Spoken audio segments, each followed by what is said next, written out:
తాగడానికి పక్కన కృష్ణానది నీళ్లుంటే నీళ్లు లేని దుస్థితి.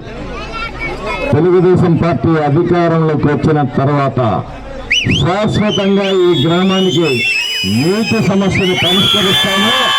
ఇంటింటికి నేను చెప్తున్నాను, బజారు కాదు, ఇంటింటికి కుళాయి ఏర్పాటు చేసింది తెలుగుదేశం పార్టీ.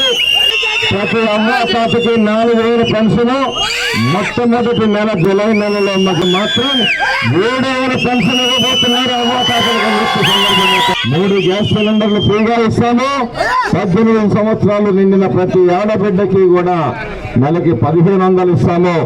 ఎంతమంది బిడ్డలున్నా అందరినీ చదివించుకోవడానికి 2 3 4 అందరి బిడ్డలకి 15,000 చొప్పున ఇస్తాము.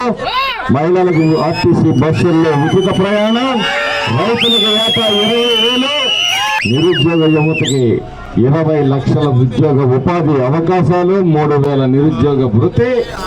ఇవన్నీ కూడా తెలుగుదేశం పార్టీ ఈ అరాచక ప్రభుత్వంలో నలిగిపోయిన కుటుంబాలని ఆదుకోవడం కోసం తీసుకొస్తున్న పథకాలను